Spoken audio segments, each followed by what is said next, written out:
à tous et merci d'être avec nous ñu ngi leen di nuyu gërëm leen ci ànd bi ak télévision Futur Média parce que su ma continuer woon ak bonjour bi tonton Mag daf may toppandoo voilà parce qu'il pense que tous les jours bonjour laay nuyoo mais tey njuuy naa la mbokk yi mbaa jàmm ngeen fanaane laa nuyoo tey voilà ñu ngi leen di gërëm ci ànd bi ak télévision Futur Média ca fajar ba tey yéen a ngi àndandoo ak ñun 7h jot na ba tegal ay minutes ñu doorati fas yéene leen gunge fii ba 11h yeewu leen ndax ñun yeewu nañ ca fajar ak fu ngeen mën ci nekk ñu ngi leen di ñaanal bëccëg bu neex comme ni ñu koy defee fu nu xëyee journal bu njëkk bi la ñuy ibbee ci français la ñu koy présenté tey ñu ànd ci ak Fatima Ba Diakhaté bonjour Fatima.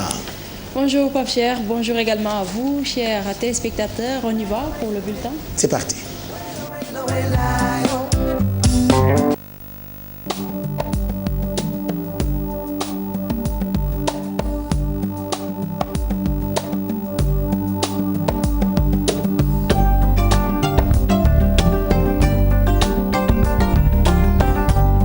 Bonjour à tous et bienvenue dans ce bulletin d'information. Le ministère de la Gouvernance locale réagit suite à la grève de 72 heures des travailleurs des collectivités locales. La tutelle reconnaît certes des difficultés dans le fonctionnement de certaines communes, mais exprime la volonté de l'État de prendre des mesures en vue de trouver des solutions aux difficultés.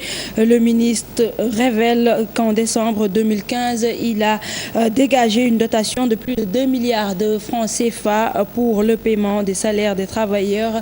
Abdoulaye Diouf Sarr appelle ces travailleurs à plus de responsabilités. Justement, cette grève des collectivités locales, on en parle aux Parcelles Assainies. Le maire Moussa Sy a fermé l'institution. Il est accusé d'avoir abandonné son poste par le député apériste Alioune Badara Diouf. Ce dernier demande l'installation d'une délégation spéciale au niveau de cette municipalité, d'autant plus que Moussa Sy a abandonné son poste. Des attaques sans fondement, d'après Moussa Sy qui parle d'une action justement Birame Diouf.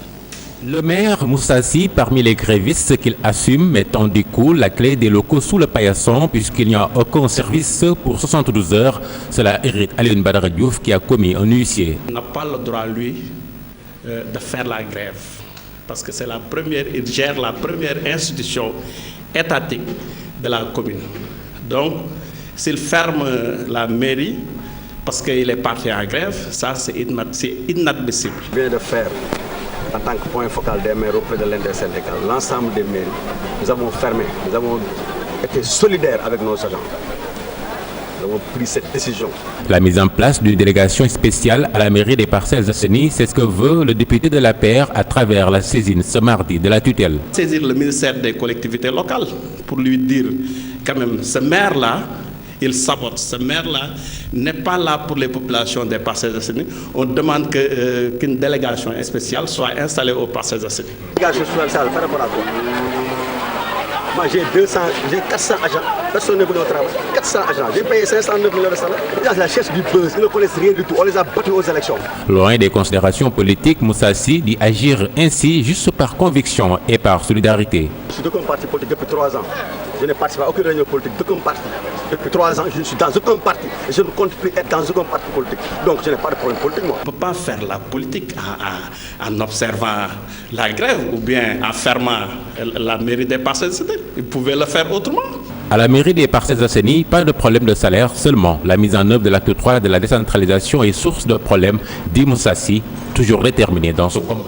Le mouvement pour le socialisme et l'unité se souvient de son leader Mamadou Dia, l'homme politique sénégalais, compagnon du président Senghor et premier président du Conseil des ministres sénégalais, avait une vision économique et sociale différente de celle des Français. Décédé en 2009, ses partisans ont effectué des séances de récital de Coran à son égard et comptent perpétuer son œuvre. La journée mondiale des douanes célébrée ce mardi cette année. Le thème retenu, la douane numérique pour un engagement progressif. Nous y reviendrons dans nos prochaines éditions. Le ministre de la Culture, Mbagnick Ndiaye, et le vice-ministre chinois du Commerce vont présider ce matin la cérémonie de remise des clés du musée de civilisation. L'infrastructure est offerte par la République de Chine. Son inauguration est prévue en novembre prochain. Là-dessus également, nous y reviendrons dans nos prochaines éditions 10 ans après la reprise de leurs relations diplomatiques et la coopération sino-sénégalaise prend de plus en plus de volume. En moins de 10 ans, Pékin a injecté près de 360 milliards de francs CFA au Sénégal. Infrastructure, énergie, agriculture, entre autres secteurs qui ont bénéficié de ces financements. Le vice-ministre du Commerce Chine est à Dakar. Son objectif, renforcer les relations entre Dakar et Pékin. Compte rendu de cette rencontre avec Dissa Prera. Énergie, infrastructure, agriculture, financement, autant de domaines de coopération entre le Sénégal et la Chine. Les relations d'affaires sont assez soutenues 10 ans après la reprise des relations diplomatiques entre les deux pays. Chine appuie le Sénégal sur plusieurs domaines: modernisation, renforcement et extension de la boucle de Dakar. C'est le secteur de l'énergie. Pékin a dépensé près de 70 milliards de francs CFA. Côté infrastructure, le Grand Théâtre, le musée de la civilisation noire, deux joyaux culturels qui ont coûté près de 40 milliards de francs CFA, sans oublier la construction et la réhabilitation de 11 stades régionaux. Projet toujours en cours. L'agriculture, une tradition en Chine. Des experts chinois en riziculture ont encadré des paysans de la vallée du fleuve Sénégal. Résultat, des rendements de 9 tonnes à l'hectare, du jamais récolté dans la zone. La Chine forme les agriculteurs sur les différentes techniques agricoles. En moins de 10 ans, Pékin a injecté près de 360 milliards de francs CFA au Sénégal. Un partenariat dit gagnant-gagnant, une coopération riche de plusieurs réalisations. Ancien allié de la Chine, dans les années 70, le Sénégal avait accueilli plusieurs missions agricoles et médicales, tant appréciées dans plusieurs localités de l'intérieur du pays. Pour rappel, la Chine et le Sénégal avaient cessé leurs relations diplomatiques suite à la reconnaissance de Taïwan par Dakar. Sport à présent, l'AS Douanes a été tenu en échec par Mbour Petite Côte, 0 but partout. L'équipe de Mbour n'a pas pu prendre la première place du classement, tandis que l'AS Douanes, elle, peine à obtenir une victoire. Compte rendu de cette 10e journée de Ligue 1 avec Pape Faraning et Thierno Laurent Mendy. Mbour Petite Côte a manqué l'occasion de prendre la tête du classement. L'équipe de la Petite Côte a été tenue en échec par l'AS Douanes. Un match nul vierge avec beaucoup d'enseignements pour les Mbourois. Nous en sommes à la 19e journée. Donc à la 10e journée. Donc le championnat n'est pas encore fini. Donc nous, notre objectif, c'est de figurer parmi les 3 premiers. Nous prenons les matchs par match. Donc aujourd'hui, nous avons pris un point qui est pour moi positif. Nous allons arriver à Mbour, faire le bilan, évaluer, voir ce qui est positif, reprendre et voir ce qui est négatif. Le champion en titre, l'AS Douanes, n'arrive plus à gagner. Après une défaite lors de la 9e journée, cette fois-ci, elle se contente d'un petit point. Une situation qui pousse l'équipe à chercher des renforts après les départs de certains joueurs clés. On peut dire que c'est 2 points perdus compte tenu des occasions qu'on a eues. Et un nombre important, en première comme en deuxième. Donc on peut considérer que c'est des points perdus. On a déjà des renforts, on a déjà fait quelques éléments dans la semaine qui va venir, vous allez vous en rendre compte. Il y a quelques éléments qui vont venir renforcer et on espère que ça ira de mieux, de mieux en mieux. Après 10 journées de championnat, ce match nul vierge entre l'AS Douanes et Mbour Petite Côte permet à l'Azak Ndiambour de conserver sa place de leader.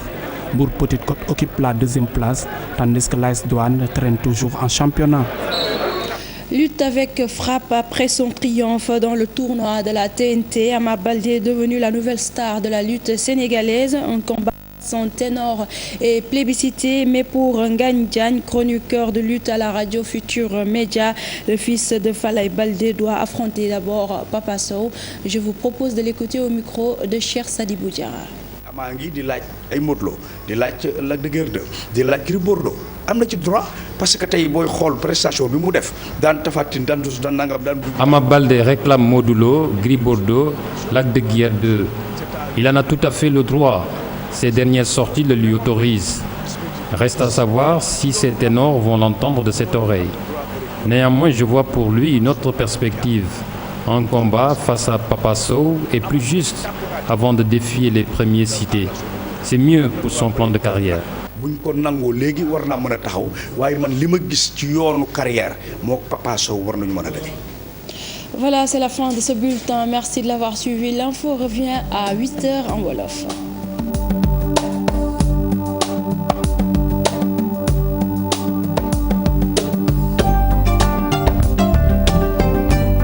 Merci Fatima, c'était le premier journal de ce mardi matin. La rédaction vous donne rendez-vous dans quelques minutes à 8h. Ce sera pour un autre journal qui vous sera présenté cette fois en wolof. Mbokk yi mbaa yeewu ngeen ñun de yeewu nañ ca fajar di leen gunge ci télévision Futur Média tey ji nag ñu fàttaliwaat leen ko tombé na ak mardi 26 janvier 2016. Il est exactement 7h17 du matin mooy doog a jot. On va se faire un point sur la météo comme tous les matins tey Fatima Ba ñu ngi ñuy xamal ni. Température bi mën na wàcc ba 17 degrés.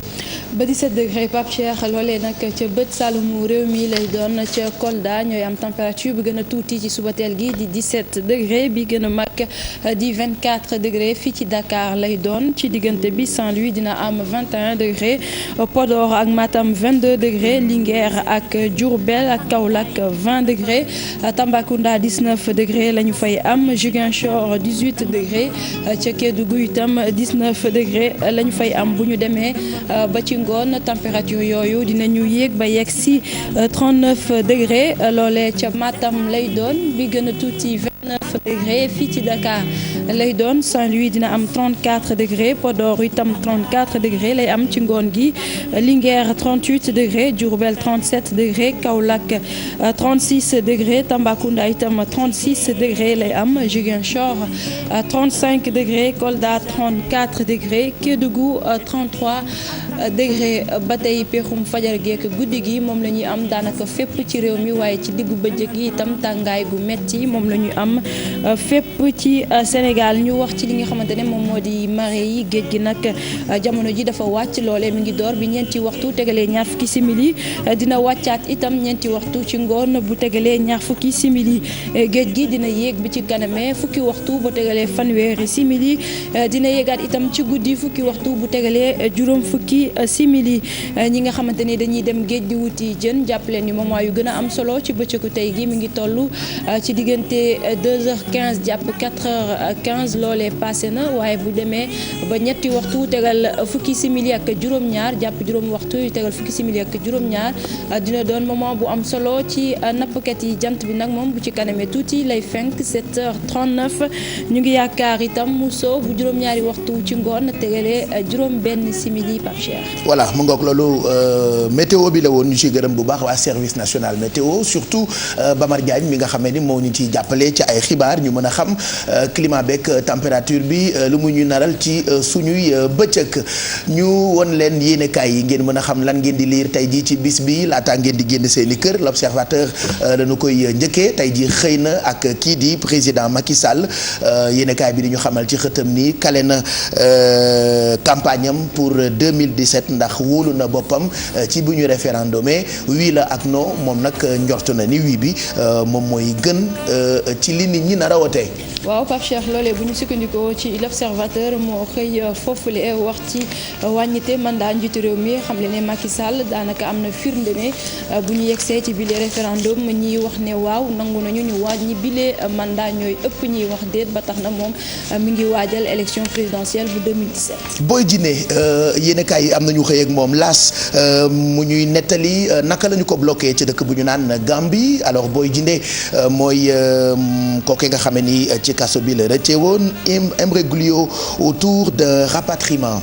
waaw Pape Cheikh loolee laas moom moo ci xëy tey xam leen ne am na ay lënc ci li nga xamante ne moom moo di extradition bu Boy Djiné ndax bu ñu fàtte ne ñu ngi ko teg loxo ca Gambie loolee nag faaw waa Gambie jébbal ko takk der yi nekk fii ci Sénégal loolee nag amagul yéenekaay bi nag di laas xëy ci li nga xamante ne moom moo tere yëf yi am ba léegi. yéenekaay bi di Libération itam xëy duñu xamal ni bu weesoo Boy Djiné am na beneen prisonnier bu rëcc léegi mu def daanaka weer liñ ci jaaxal nag mooy ni moom mu ngi wuyoo turu Thialé ba noppi yéenekaay bi di ñu xamal ni psychopathe la ba tax mu bind ci xëtam ci français ni Thialé un psychopathe dans la nature. dans la nature nee nañ ab psychopathe la loolu Libération moo ko xamle ci kii di Thialé moom nag ca maison d'arrêt bu Rebeuss la nekkoon mu mujj fa nag fàq ñu ne am na léegi lu ëpp benn weer ba tey kenn gisu ko mi ngi daw te donte de yéenekaay bi nee na moom ku mat a bàyyi xel la ndax nit la koo xamante ne daanaka wóorul daal la ci askan wi. ñu delluwaat ci wàllu politique regard xëy tey ak ki nga xam ne ni moo di maître Abdoulaye Wade yéenekaay bi dañu xamal ni waxagul baatam bu mujj Wade n'a pas dit son dernier mot looloo ngi jëm ci présidentielle ak réforme constitutionnelle. réforme constitutionnelle wàññite mandat wu njiitu réew mi ponk yooyu soxal actualité réew mi jamono ji yéenekaay bi nag di regard ni ki fi nekkoon njiitu réew daanaka boobu ba léegi dégguñu ko di Abdoulaye Wade waaye kàddu bu mujj daal ci mbir mi waxagu ko. ki nga xamee ni moo di Oumar Sarr vers sa libération Grand Place moo ñu ko xamal waaye libération ba boobeek coowam ak fi mu toll décrispation la ko yéenekaay bi tuddee. décrispation Pape Cheikh ndax jàpp nañ ne bu ñu bàyyee ki nga xamante ne moom moo di coordonnateur national bu PDS coow li dina wàññeeku ndax ñu bëri xam nga ni d'accord ñu ci teg loxo gi ñu ko teg loxo moom Omar Sarr ñu ne nag njort nañ ne ci lu yàggul dara dinañu ko bàyyi ndax ay avocat am sax jotoon nañu introduire ab demande de liberté provisoire. ki bëgg tête de liste ci législative yu 2017 ak Benno Bokk Yaakaar Ousmane Tanor Dieng lay wuyoo yéenekaay bii di Direct Info moo ñu koy xamal ci xëtam tey. loolee la Direct Info xamle Pape Cheikh ne woote député yi nga xamante ne bu dee 2017 lay am bu ñu ca yeggee liste bu coalition Benno Bokk Yaakaar Ousmane Tanor Dieng bëgg na ko jiite ab xibaar la boo xamante ne yéenekaay bii di Direct Info moom moo ci xëy tey Pape Cheikh. ñu desandeek politique yi dugg ci parti Idrissa Seck di Rewmi Zoom moo nu xamal ni fi mu tollu tembe Macky mu ngi tàkkale Idrissa Seck. mi ngi tàkkale Idrissa Seck ndax bu ñu sukkandikoo ci yéenekaay bi di Zoom Pape Cheikh dafa xam ne ni dafa am ay militants yu bëri yu bàyyeekoo yu bàyyi seen parti bi di réew mi ñëw wutal si APR loole nag ñu ne tax na ba moom président Macky Sall daal mu ngi ci tàkkale ki nga xamante ne moom moo fi nekkoon maire bu Thiès. coow li ci am ci diggante opérateur de téléphonie mobile yi ak coowal 4G bi nga xam ne ni fan yëpp ñoo ngi koy waxtaanee ñoom nanu boycotté yéenekaay bi di quotidien ci xëtam du ñu xamal ni Dakar fi mu ne mu ngi woote wàllu bay boole ca Paris. ma ngay boole ca Paris Pape Cheikh ki muy boole ca Paris nag waa Orange la loole yéenekaay bi di Le Quotidien moom moo ko xamle ginnaaw bi ñu noppee ci procédure d'attribution bu 4G te opérateur yëpp lànk ne duñu ci dugal seeni koppar mu ne nguurub Sénégal moom daal dina kalaame Orange ca Paris. ñu dem ci moomeel yeeg jiitu bokk moomeel yi maanaam maire yi boobu ba tey ñu ngi waxtaanee li ñu tuddee acte 3 de la décentralisation ay jafe-jafeem la yéenekaay bi di réew mi xëyee tey. ñi nga xamee ni ñoom ñoo ci nekk ay victimes bëri na ci ñoo xamee ni ay weer a ngi jotuñu seeni salaire ba tax ñu dëgmal ab grève. ab grève Pape Cheikh ñu ngi ci démb sax lañu ko sumb ab grève ñetti fan la ba tax na jëwriñ bi leen jaboote di Abdoulaye Diouf Sarr daal dina àddu ci mbir mi xam ne nguur gi lu yàggul dara weeru décembre bi ñu génnee na lu toll ci 2 milliards ci suñuy koppar ngir rek mën a fay ay salaire ñi nga xamante ne ñoom ñoo di liggéeykatu collectivité locale yi mais mu mel na jafe-jafe yi ba tey des na.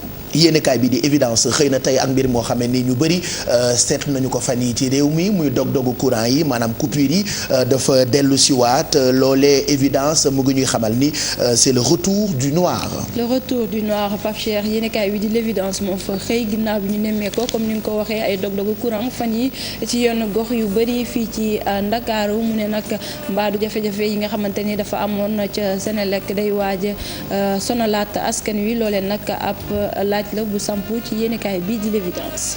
homosexualité ak avortement bokk na ci ci xeexuk ñi nga xam ne ni ñoo bokk ci congrès bu Ligue islamique des oulémas mu ngi jëmoon nag ci ziara annuelle bu omarienne loolee yéenekaay bi du populaire moo xëy di ñu ko xamal tey.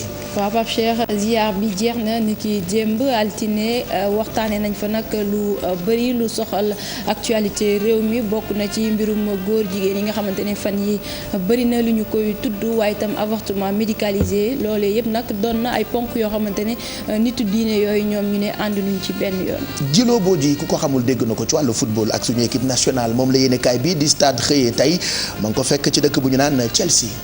ca Chelsea la ñu ko fekk moom Papi Djila Bodji Pape Cheikh yéenekaay bi di le stade xam le ne ab lumière la daanaka dafa génn ci lëndëm ñëw ci leer ginnaaw bi nga xamante ne jóge na Chelsea. mu ngoog loolee yéenekaay la ak seeni xët ca kanam dinañu ko xóotal ci revue de presse bi ak Mamadou Mouhamed Ndiaye mën ngaa lagg lekk sa ñaari miss comme d'habitude diggante 7h ak 8h noonu nga koy defee ça donne beaucoup de force paraît-il ñun ñi sant Diallo nag sañuñu ko parce que turu yàlla la ñuy dundee. Fatima Ba Jaxate boo ndekkee ba noppi dina tombé ak 8h jot boo yegsee yaatalaat ci fajar gi beneen jotaayu xibaar lay doon ñu ngi lay gërëm bu baax mbokk yi bu leen fàtte itam ni mën nañu leen bégal ba ngeen bég ci enveloppe yi ñuy séddale numéro téléphone bi ibbi nañu ko ca fajar 88 628 22 22 wala 88 628 04 05 numéro téléphone yaa ngi noonu affiché wu ci suufu écran bi bu dee joxe gu leen dépense n'hésitez surtout pas woote leen comme ça ñu teral leen et puis teg nañu itam benn téléviseur boo xam ne ni comme chaque semaine ku ci wërsëgam nekk ñu baaxee ko d'ailleurs bu ñu noppee léegi nii sax xam naa ni ci première partie bu leen bi mën nañoo tànn benn ba ñaar ci ay téléspectateurs yu njëkk a dugg bu ko defee ñu xool lu ñu leen di teralee. En attendant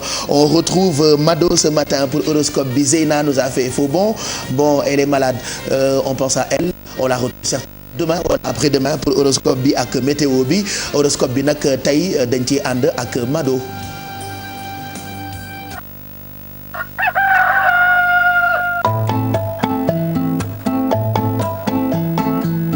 non mais ëpp na waaye noo sawee ni yow. jonga ma ba yàqu man mosuma gis lii. xoola da nga riis partout jonga ma fépp. yàlla baax na waaye yaa ma gën a baax. horoscope bi tey yow lañ ciy àndal Mado ñu ngi lay nuyu. waaw ñu ngi lay nuyu yow itam Pape Cheikh di nuyu mbokku téléspectateurs yi comme ni nga ko waxee rek tey ñu xoolal leen li nga xamante ne horoscope bi moom lañ leen ko jagleel ñu njëkkee nag ñi nga xamante ne ñoom ñoo di bélier yi juddu le 21 mars ba le 20 avril tey nag ñu ngi leen di naan nañ profité bu baax ci li nga xamante ne moom moo di seen bëccëgu tey ndax dina nekk bëccëg boo xamante ne maanaam bëccëgu xéewal lay doon ba tax na nag ñu ngi leen di digal tey nag ñu def li nga xamante ne ay action yu clair lay doon wala ñu dugg ci loo xamante ne leer naññ lay doon ndax bëccëg boo xamante ne dina favorable torop ci seen boor ñu jàll nag ci ñi nga xamante ne ñoom ñoo di taureau yi juddu le 21 avril ba le 20 mai ñoom itam nag nee nañ tey daal ay maanaam activité yoo xamante ne nag dina xaw a particulier torop jëm ci seen boor ñi ngi leen di wax nag tey fi mu ne nii ñu def li nga xamante ne moom moo di ànd ak dal ak li nga xamante ne moom moo di tey ndax du ñàkk tamit tey ñu jànkonteel ak yenn maanaam jafe-jafe wala ay jiixi jaaxa ci seen bëccëgu tey bi donc ñu ngi leen di ñaax tey ñu ànd ak dal bu bare bare ngir ñu mun a am yendu wala ngir ñu mun a yendu ci jàmm ak salaam ñu dem nag ci ñi nga xamante ne ñoom ñoo di Gémeaux yi juddu le 21 mai ba le 21 juin ñoom itam ñu ngi leen di wax nag tey ñoom it nañ dund daal bëccëg boo xamante ne dina neex waaye liñ leen di gën a digal tey nañ nekk ay nit yoo xamante ne dañuy franc lépp loo xamante ne dañ ci fas yéene dugg na ànd ak ni nga xamante ne moom moo di lu leer naññ sinon dinañ mën a ànd ak ay jeexi jaaxa te di sóoraale lu baax tey seen kàddu ndax dafa mel ni dañu ànd ak cawarte ba tax na mun nañ wax loo xamante ne daal tey dina ëpp te buy génn tamit dinañ ko rëcc waaw jox na ma trop di nuyu bu baax Bijou tamit ak Fagaro Aïda Paquet Ndiaye. donc Pape Cheikh ñu jàll nag ci ñi nga xamante ne ñoom ñoo di cancer yi ñoom ñu ngi juddu à 21 juin jëm ba le 23 juillet ñoom itamit nee nañ nag vous verrez les choses dans le bon sens maanaam bëccëg boo xamante ne daal ndam bu bare bare dinañ ko ci am waaye nag ñi ngi leen di ñaax ñu ànd ak bu baax li nga xamante ne moom moo di pratique ak dal ndax du ñàkk tamit tey ñu jànkonteel benn situation boo xamante ne dina leen jaaxal ba tax na nañ ci ànd ak dal ba pare toog réfléchir bu baax nan nañu mën a régler question yooyu tey nga xamante ne mu ngi mel ni xaw na leen sonal torop. ñu jàll nag ci ñi nga xamante ne ñoom ñoo di Lions yi Pape Cheikh ñi ngi juddu 24 juillet dem ba le 23 août ñoom itam nee nañ nag tey benn bëccëg boo xamante ne bëccëgu ndam lay doon bëccëgu gaieté enthousiasme.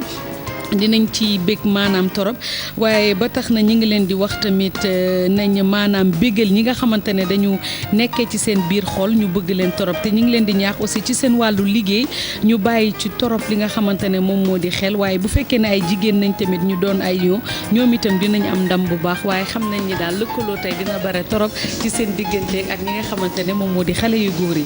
ñu jàll nag ci vierge yi ñu ngi juddu le 24 août dem ba le 23 septembre. nee nañ nag tey ñoom dinañ am gu maanaam ébuté dinañ am envie waxtaan sekk waxtaan ak ñoo xamante ne ñu bare ndax dafa mel ni dañu soxla diisoo dénk seen bopp ñenn ñoo xamante ne ñu ngi leen di déglu ba tax na tey ki ñu war a jànkonteel wala ki ñu nar a taseel di waxtaan na bàyyi bu baax xel ci ñoom ndax fi mu ne nii vierge yi tey soxla nañ torop koo xamante ne di ñu diisoog moom waaye kenn koo xamante ne tamit am na bàmmeelu biir ba tax na lépp luñ fa wax du fa senne ñu jàll ci balance yi Pape Cheikh ñoom itam ñi ngi judd en 24 septembre dem ba le 23 octobre nee nañ nag toom ñoom dina am nag tey maanaam ay question yoo xamante ne nag daf leen jaaxal torop ci wàllu li nga xamante ne moo jëm ci investissement wala xaalis boo xamante ne dañ ko war a dugal fenn wala xaalis boo xamante ne dañ ko war a jot donc nag tey seen xel dina bare sikki sàkk torop mais daal nañ am njott boo xamante ne dafa rafet ndax du ñàkk tamit dinañ jot ci li nga xamante ne moom moo di xaalis boobu ñu toon lijjanti wala am yaakaar ni dinañ ko jot. ñu dem nag ci scorpion yi nag ñoom ñu ngi juddu en 24 octobre dem ba le 21 novembre nee nañ nag ñoom ñu ngi leen di ñaax ñu moytu bu baax a baax ñenn nit yi nga xamante ne ñoom ñoo leen wër parce que dafa mel ni am na ay pexe yoo xamante ne ñu ngi leen di ko waajal donc tey daal képp koo xamante ne nekk nañ ak ñoom am ci njott boo xamante ne du bu rafet nañ ko sóoraale wala ñu watandiku bu baax a baax ndax du ñàkk tey ñu war leen wala def leen lenn loo xamante ne dina leen métti waaye lu mu ci munti doon nañ ci waxtaan ak kenn koo xamante ne dina leen mun a gindi wala teg leen ci yoon bi nga xamante ne moom moo gën. ñu jeexalee astafurlah ñu dem ci sagittaire yi ñoom it nga xamante ne ñu ngi juddu en 22 novembre dem ba le 21 décembre nee nañ nag tey ñoom xam naa sagittaire yi dinañ maanaam xëyee ak li nga xamante ne moom moo di bégte waaye bégte boo xamante ne dina jóge ci communication bu ñu nar a séq ak nit yi maanaam tey dinañ waxtaan lu bare échange ak nit yi nga xamante ne ñoom nañu séqaloon jàmm waaye échange boo xamante ne dina am ci seen diggante ak nit yi nga xamante ne dañu ñàkkoon déggoo ba tax na daal tey gis nañu que dinañ trouver maanaam ni ko tubaab di waxee benn terrain d'entente ci seen diggante ba nga xamante ne nag ndam dina ko am ci seen boor. ñu dem ci capricorne yi ñu ngi juddu en 22 décembre dem ba le 19 janvier ñoom nag fi mu ne nii maanaam bu fekkee ni góor nga xam naa ni jigéen ñi tey di nga séq ak ñoom jàmm ba tax ne ñu ngi lay ñaax nga def li nga xamante ne moom moo di baax déggoo ak ñoom di defanteeg ñoom lu baax ba tax na vice versa bu dee jigéen ñi tamit waxi noppi ñu ngi leen di digal lu ne mel ndax su boobaa dinañ am ibbeekute bu baax te du ñàkk tamit dinañ recevoir ay teranga yoo xamante ne dinañ jóge ci seeni ay natango donc ñu dem nag ci ñi nga xamante ne ñoom ñoo di Verseau yi Pape Cheikh juddu le 20 janvier dem ba le 19 février ñoom itam nag ñu ngi leen di naan maanaam tey dinañ def ay gestes yoo xamante ne ay gestes yu audacieux maanaam daal tey comme luñ koy duppee rek weex bët wala en tout cas daal dinañ def loo xamante ne daal ay gestes yoo xamante ne daal dina am màkkaama wala lenn loo xamante ne dina mag ci kanamu nit yi donc tey nag ñu ngi leen di ñaan aussi ñu dund ak ki nga xamante ne moom moo di seen sexe opposé ñuy dund jàmm joo xamante ne dina baawaan zaawaan ndax tey daal mbégte lay doon waaye daal nañ moytu bu baax li nga xamante ne moom moo di choqué ki nga xamante ne moom nañ ñi nekkal ndax peut-être ñàkk incompréhension dina am ci seen diggante ci li nga xamante ne yéene na ko moroomam ñu jeexalee nag ak ñi nga xamante ne Pape Cheikh ñoom ñoo di poisson yi juddu le 20 février dem ba le 20 mars nee nañ nag tey poisson yi dinañ ànd ak bu baax ak xarañte ba tax na tey dinañ jël nag ay décision yoo xamante ne ay décision yu baax lay doon ci seen wàllu liggéey wala ci seen wàllu ay projet yoo xamante ne ñu ngi koy mbébét dinañ ci am ndam ndax tey dafa mel ni dañu ànd ak li nga xamante ne moom moo di xarañte te ñi ngi ànd ak bu baax li nga xamante ne moom moo di conviction tu olof di ko naan pas-pas ak ñi nga xamante ne nag ñi ngi xëyee tey ak li nga xamante ne moom moo di confiance ba tax na lépp loo xamante ne sumb nañ ko tey Pape Cheikh ndam rek nañ ciy jëlee lii nag moom moo fi gënoon fës tey. merci Mado ñu ngi lay gërëm bu baax ci horoscope bi 7h35 man daal damay sant yàlla daal Wally Seck woyam boobu maa ko waroon a woy maa sant yàlla oh maa sant yàlla def na ma animateur ma am chroniqueuse ak animatrice yi gën a rafet ci télé yee riiste mën a sañse maa sant yàlla xaar ba ñu wan leen keneen ki ngeen xool waaw xaar ba keneen ki feeñ Mado feeñ na ba pare wala ñu def ko surprise voilà nañ ko garder voilà sinon du am suspense quoi keneen ki nag attendez-vous à voir une fleur ce matin.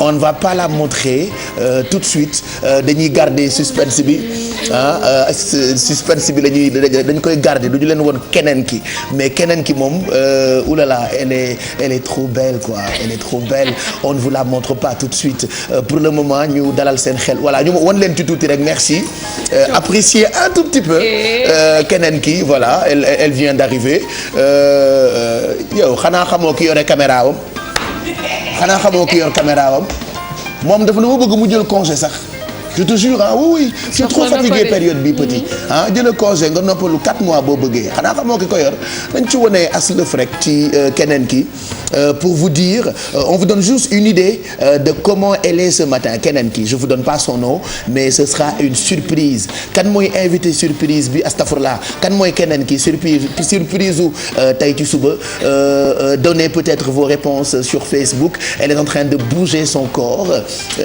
voilà elle est après ay baaraamam day xàmmee nañu ko nëbbal sa baaraam yi bàyyil yàqal nit ñi elle est magnifique ce matin on la découvre surprise lay nekk merci Mado horoscope bi moom la ñu jeexal noonu ñu jox leen waxtu julli ci nu mu gënee gaaw ak waxtu meesi ci jàngu yi suba teel julleem mu ngi toll ci 6h25 tisbaar mu ngi toll ci 13h21 takkusaan mu ngi toll ci 16h38 timis julleem mu ngi toll ci 19h08 gée julleem mu ngi toll ci 20h14 waxtu mees yi ci jàngu yi cathédrale benn mees ci fajar gi bi 7h jotee dina amaat beneen mees tey ci ngoon gi 18h30 martyr de l'Ouganda benn mees ci fajar gi bi 6h30 jotee dina amaat beneen mees tey ci ngoon gi bu 18h30 jotee église bu Saint-Joseph dina am benn mees tey ci ngoon gi bu 18h30 jotee bu dee taux de change bi ñu won leen bu ngeen dee wecci CFA ak yeneen xaalis yeneen dëkk yi ci waxtu wi ñuy wax ak yéen ci ñaata la toll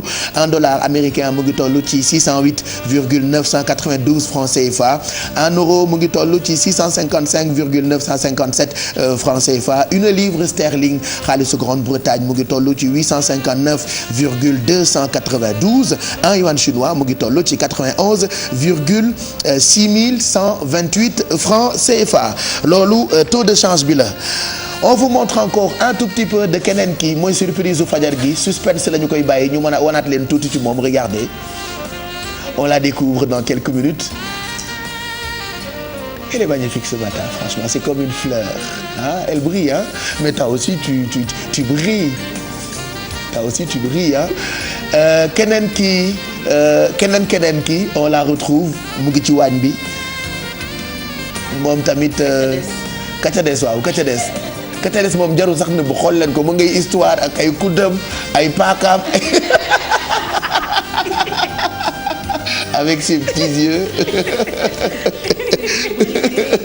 ka ca des a ngoogu ka ca des nag ca kanam moo ñuy toggal on vous rappelle encore que tey dañoo teel a ibbi téléphone bi on a préparé plein de choses pour vous entre autres Maymouna mu ngi préparé wu ci ginnaaw bu ñëwee ca kanam dinañu waxtaanee li ñu tuddee SMIC alors souvent dañuy faral di xalaat ni ci dëkk tubaab yi rek la am mais ñun itam am nañu suñuy baax yoo xamante ni ñaare dañoo ñàkk farlu moo tax duñ ci mën a gëstu mais am na gëstu bu am solo boo xamante ni ci wàllu koom Maymouna def na ko ci elle nous parlera de ça et puis ak Mado dinañu indi ay mbir yu am solo on va découvrir un très bon plan ci ay produits yoo xamante ni on a l'impression que tubaab yi wala ñeneen ñi rek ñoo am possibilité jënd ko mais aujourd'hui nous on peut l'avoir ay produits Dove ak ñoom seen yu baax yooyu nga xamante ni baax na ci góor baax ci jigéen mais bien-être yaram moom amul góor amul jigéen soin de soi dafa am solo. effectivement Pape Cheikh comme ni nga ko waxee rek tey dinañ recevoir kenn koo xamante ne spécialiste boo xamante ne nag nag day yëngu ci wàllu deru yaram maanaam on va parler un peu de cosméto mais surtout def nag ay diagnostic yoo xamante ne ci suñu yaram la et puis découvrir comme ni nga ko waxee gamme boo xamante ne dafa baax na ci góor baax na ci jigéen ndax day yëngu ci li nga xamante ne moom moo di hydratation suñu yaram te saa su ne nit war nay hydrater yaramam Pape Cheikh. voilà yaram des koy tooyal démb rek maa ngi koy expliquer bi ma amee boobu bi ci tuñ bi ma doon nee na même boo amul produit yu am qualité yu baax yi sax boo demee gaar ba boo jëndee sa karité bu baax mën nga koy diw fépp dafa baax ci yaram donc on parlera oui donc dinañu waxtaanee yaram ak naka la ñu koy hydrater ak yenn ci ay produits nañu recevoir benn spécialiste puisque nous ne parlons jamais sans l'avis des spécialistes maa ngi leen di wax léegi ni may mun a ci wàllu koom tey dinañu waxtaanee SMIC am na lu ma ci junj léegi mais elle vient d'arriver Guèye Bambolo ca kanam lu am solo loo xam ne ni nit ñi bu ñu ko dégloo mën na leen a jëriñ. Bonjour Pape Cheikh. Bonjour à tout le monde. donc comme ni nga ko waxee su kanamee dinañ waxtaanee li nga xam ne mooy SMIC mooy salaire bi nga xamante ni moo gën a ndaw bu ñu war a fay nit. donc ñu xool secteur bu nekk ñaata mooy salaire bi gën a ndaw. ak lan nga xamante ni moo ci mën a fekk ñi nga xamante ni duñ respecté conditions yi nga xamante ni moom la droit du travail teg. jeex na kon ca kanam lay nekk ak Maymouna Guèye Bambalo Bijou dafay tax ñu découvrir mode bi mais on découvre tout de suite ki nga xamante ni moom la ñuy suspense depuis 7 heures. Mesdames, mesdemoiselles et messieurs, mademoiselle, petit, tout le monde, nous vous présentons notre princesse de ce matin. La surprise. am na ñu découragé nag am na ñu ne moo. kii la télé yi mooy écoute kii la ñuy wax depuis sànq waaye lu ngeen wax ak yéen ci fajar bi. c'est vrai dama ko xool ci sama bopp rek man à chaque fois su may seetaan télé je dis ce que je veux. bu ma gisee lu ma jaaxal rek wax ci lu ma neex am na ñu bëri ñu ne moo Bijou. ak yéen surprise nekkate kii la. Bijou si on parlera mode surtout avec toi ce matin. alors mode tendance du passé Pape Cheikh ak soirée café avec bi amoon samedi dernier nga xamante ne dañ ñu wan suñu maam yi naka lañ doon solo lan moo nekkoon tendance lan moo nekkoon mode bi dans le passé on va y revenir et puis wax ci benn tendance bu xew boo xamante ne mun nañu wax autant dañ ko jëlee ci dans le passé que au Maroc muy babouche nee nañu que moom mooy chaussure phare ci printemps été 2016 bi comment pourquoi est-ce que yéen di ngeen ko adopté on va voir ça tout à l'heure ak tendance mode. et puis parler de li ki ma solal. voilà t'inquiète surtout pas dafa am histoire il paraît waaw y a une histoire ak li nga sañse tey moo tax nga éclairer plateau bi yëpp ba noppi tamit dinañu recevoir ñi nga xamante ni ñoo bokk ci kuréel gi jiite taskatu xibaar yi nekk ci presse en ligne bi presse bi ci internet bi alors Ibrahima Lissa Faye viendra tey ci suba gi pour Café Info on parlera ci ay mbir yoo xamante ni ñu ngi koy defal fii ci Sénégal on a des jeunes qui ont beaucoup de talent di créer ay applications ak yenn ci ay mbir yoo xamante ni ça peut toujours nous servir surtout avec les nouvelles technologies Souadou xam ngeen ko bu baax elle a beaucoup de talent suñu rakk la parce que ñoo bokk papa doomu Lay Diaw la mais ay woyam daf ñoo neex rappelez-vous 2015 bi on a tellement dansé ak tubam boobu nga xamante ni moom la génne woon elle viendra nous parler de ses projets on chantera avec elle ci émission bi et puis Alfie tey daf ñuy yóbbu dëkk bu ñu naan Mexique dinañu lekk burrito wala burritos. tout à fait parfait tey dañuy dem Amérique latine particulièrement au Mexique jëli fa burritos muy aan bu ndaw maanaam un petit âne. donc loolooy signifié burritos. donc bu ci kanamee dinañu ñëw ci naka lañ koy réaliser. nan la yan élément moo ciy dem ak histoire u burritos lu tax ñu defar ko mais laata loolu damay defar galette yi nga xamante ni.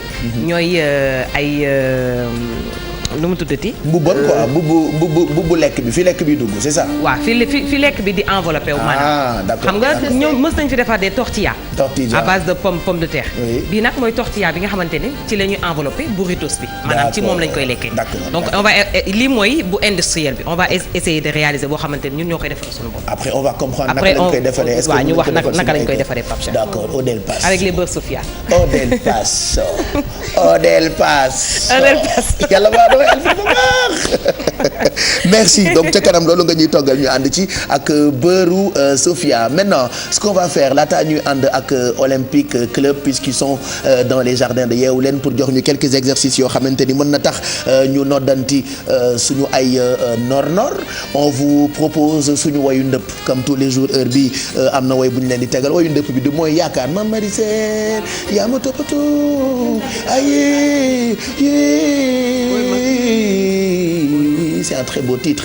On va permettre juste à tonton Mac de seetal ñu ko comme ça mu tegal ñu ko parce que franchement mooy suñu woyu ndëpp quoi ñun ñëpp am nañu ay woyu ndëpp ah. Dans nos téléphones portables souvent il y a un titre boo xamante ni dafay bégal suñu xol yi da nga koy déglu tout le temps quoi. Et woy bi yaakaar c'est un très beau titre. Surtout vers la fin ak ambiance bi ci nekk. Mbaye Dièye Faye ma ko daggal. dañ maa def lu ma métti dañ ma ko tegal weekend start ba foofu jot. ñu doog ko dagg. T'inquiète pas on va tout mettre yow fi mu ne loo bëgg loolu la ñuy def yow ba yëpp passé. waaw yow bii yëpp passé nag ñu delloo samedi ba léegi. non on va le faire ah. on va le faire wax dëgg yàlla yow kenn warul laa nax yow. yow bii yëpp passé nag ñu delluwaat ci suñu jikko. waaye fi mu ne loo commande ñu livrer la ko à domicile. y'a pas le fait voilà. nee na lu ma bëgg mu def ko kay commencé ma. ay ca ñu dem ci woy bi Marcel yow. en attendant toog indi ajal say taak ma maase. y'a pas le fait voilà ma maase ko loolu lu mu bëgg kat dañ ko koy defal. waaw soo bëggee tam ma toog ci suuf maa seet la ko noo ko bëggee rek voilà booy dem it nañ la boot bu yi passé moom dootu ñu la defal li nga bëgg donc ma koy bës en même temps ñu leen di bégal di leen ñaanal bëccëg bu neex ci télévision Futur Média faites-vous plaisir ah parce que àdduna bi dafa jeex ba pare démb laa gis ku rafet deewaay ñu dugal ko ci Facebook bi c'est vrai àdduna yàggul de nit ñaa ngi dee rek ku rafet je te jure après je me suis dit ku yabu rek profiter ci moment bi il faut profiter ci temps présent bi parce que dee bi dafa gaaw xam nga profiter yi am bësal ma ñu bësal la ah ay tegal ma way bu neex toggal ma ah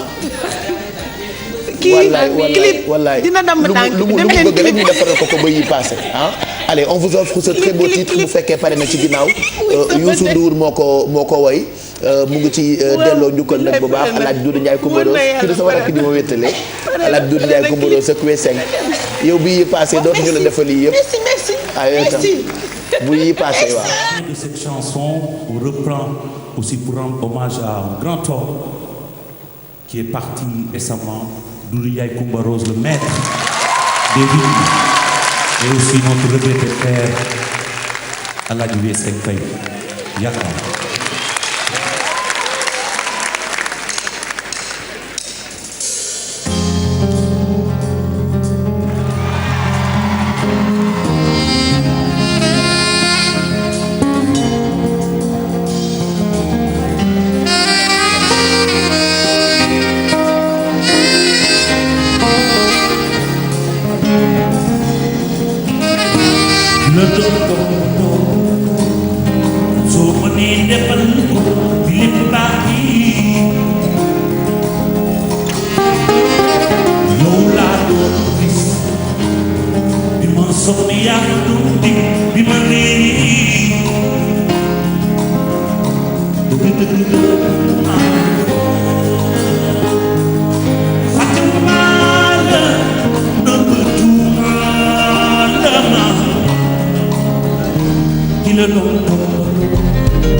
Say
Maintenant, les tambours vont parler.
merci kaay nag ma wax leen benn affaire woy bi neex na de toujours ah c'est-à-dire au départ dafa soft mais dafa soft après fin bi mu tàng Mado xanaa léegi mooy Mado Ndiaye Coumba Rose Mado mu Duudu Ndiaye Coumba Rose yow de mën nga ko lool sax endurance bi nga am man jaaxal na ma Mado ak am endurance musuma yëg lii man ah gis ngeen ki ne sama ginnaaw bijou si allez on retrouve tout de suite Mado ci jardin yu yeewu leen pour yeewu ji Mado loo wax. non tey moom. Pape Cheikh comme ni ñu gis. tey moom ci baala bër. ci jardin wu li nga xamante ne moom moo di TFM ñu ànd ci nag ak waa Tropique ànd ci ak ñi nga xamante ne moom moo di waa Olympique Club ñu ñëwaat na comme ni ñu koy defee rek parce que je pense que ñu ngi toujours ci préparation Jungle Run. Alors tey coach Assane lan nga ñu préparé tey. renforcement jambe ak haut du corps donc jambe la ñuy indi ak épaule toujours pour préparer sunu événement bi Jungle Run 6 ak 7 février incha allah. D'accord alors comme ni ngeen ko gisee rek dégg ngeen ko dañuy bàyyiwaat ñi nga xamante ne moom moo di les professionnels de l'Olympique Club ñu defal leen seen démonstration man comme d'habitude du ma ci bokk waaye dinaa toog surveiller leen ba mu gën à tout de suite. Allez, très rapidement, on va démarrer. Petit échauffement d'abord avant de prendre les barres. 3, 2 et 1, vous lâchez. Et c'est parti pour les épaules. Les bras. Juste à 1 main de distance des cuisses. Regardez, tirage. Ça, c'est le premier mouvement. Les coudes vers le plafond. Oubliez les jambes. Maintenant, on renforce les épaules. Même chose. Très bien. Les coudes guident le mouvement. Regardez bien. Les coudes vers le plafond. Et gardez-moi les poignets fixes. Poignets fixes. Et la barre s'arrête sur la poitrine. Même mouvement. Rapide vers le haut. Stop. Et vous lâchez gentiment vers le bas. Gardez la barre. Près du corps. Ce mouvement s'appelle tirage poitrine. Allez, c'est parti pour les épaules. On va les chauffer ce matin. Même tempo. 4. On relâche. Même chose. 3. On va changer de mouvement très bientôt. Allez, soyez attentifs. Cette fois-ci, développez l'épaule. Tirez la barre. Vous décalez une jambe. 4 fois vers le haut. 4. La barre est sur la verticale. Et fixez-moi le reste du corps. Alignez les pieds. Squat, press. Squat, press. Tout le corps en un seul bloc. Restez en haut. L'autre jambe, même chose. Développez. Ça s'appelle développé militaire. Il y a que les bras qui bougent. Excellent. Alignez les pieds. Mouvement fonctionnel. Tous les groupes musculaires pour un résultat meilleur. Restez en haut. Changez. Parfait. Inspirez, expirez. Votre cible. Menton, plafond. Les deux. Encore 2. Dernier.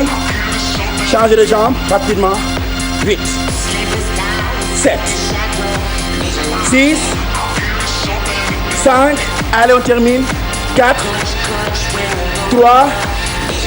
Là, vous sentez la chaleur au niveau des épaules. Alignez les deux. Intégrez pour finir. Allez, dernière ligne droite. Dernière ligne droite. Dans 4. Dans 3. Dans 2. Et 1, vous lâchez gentiment. Vous posez les barres. Vous posez. Respirez. On va tout relâcher. On va tout ranger. Allez, oxygène au maximum. Les bras vers le plafond. Attrapez le poignet et tirez sur le côté. Même si vous changez. On va relâcher le dorsaux. Vous croisez les mains. Gardez le menton rentré. Et éloignez les omoplates. Très bien. Les épaules qu'on a fatiguées ce matin. Le bras traverse le corps. Et là, vous les relâchez. Changez. C'est tout pour ce matin, Mado. Toujours dans le cadre de préparer les Jungle Run. C'est tout pour ce matin. On a travaillé les jambes. On a travaillé les épaules. Et là, on est prêt. Semaine prochaine, Inch'Allah, on va reprendre tout ce qui est cardio. Voilà, pour préparer l'événement. Alors quel conseil ngay jox ñi nga xamante ne yéen ñi ñuy seetaan pour yéen ñi nga xamante ne yéen ngeen di soog a taal seen télé ni ngeen ko gisee nag ñu ngi waat ak Olympique Club ànd ak ki nga xamante ne moom moo di coach Mass et son équipe ñu déglu tout de suite ay conseils. Bon, conseil bi mooy toujours bouger. Bouge pour ta santé vraiment. Waaw donc il faut jamais rester chez soi loolu dara. Même bureau yi seen kër yi bu ngeen amoon jot ngeen ñëw saal ngeen def ko seen kër wala ngeen def ko seen bureau l'essentiel c'est de bouger 30 minutes par jour loolu la organisation mondiale de la santé recommandé ngeen def ko 3 fois par semaine doy na wala même application yi les 1000 pas par jour ngeen def ko essayer d'atteindre ça koo ji def ko ne yaakaar naa jàmm ngeen. Alors juste un petit rappel nag ci li nga xamante ne moom moo di li ngeen di mooy Jungle Run événement annuel la boo xam ne que chaque année. bi mooy 3e édition bi. pour dire que 4 pays lay am day am États-Unis day am France ak Sénégal ak Espagne fi mu jublee donc Dakar mooy 4e édition bi mooy 3e édition bi ren. ñu koy def le 6 ak le 7. d'habitude daaw pour mag ñi rek la woon. mais ren dañ cee dugal xale yi. mais ku ci am xale boo xam 6 ans 7 ans 8 ans nga ñëw indi ko le samedi soir. ñu def seen Jungle Run dimanche incha allah pour yéen ñi donc ngeen ñëw à partir de 14 ans jëm kaw. ngeen ñëw def seen jëngëreen bi. donc juste pour rappeler que jëngëreen course la boo xam ne yéen ay obstacle. du course yi nga gis comme ay marathon yi. mooy di dox di sëgg ak fu nekk ak léeg-léeg nga tëb ak jot nga yéeg léeg-léeg nga rampe. xam nga léegi nga yéeg ba yaakaar ni pare nga sapeur yi xëpp la ndox nga delluwaat ay affaire bu doo xam ne neex na trop c'est vraiment fun donc je vous invite à venir découvrir ça incha allah. alors comme ni ngeen ko gisee rek le coach vous donne rendez-vous kon nag na ngeen ci dem ndax ku ci nekk rek ni ñu koy waxee ngir sa wér gu yaram alors tout de suite nag ce qu'on va faire dañuy demaat ci biir nag ànd ak waa Yeewu Leen car le meilleur reste à venir à tout de suite. merci Mado ñu ngi gërëm tamit Olympique Club donc mën ngeen dem àndandoo ak ñoom ci seen jëngal ren bi week-end bi la samedi bi ak dimanche ñoom seenoo partenaire ñu ngi leen di gërëm bu baax muy coach Mass ak Samba ak Mor coach yi nga xamante ni lundi ak mardi ñoom ñooy jógee Olympique Club pour jox ñu ay exercice ci fajar gi 8h jot na ñu ñëw nag bàyyiwaat leen nag rédaction bi ñu jox ñu ay xibaar dañ ci àndaat ak Fatima Ba Jaxate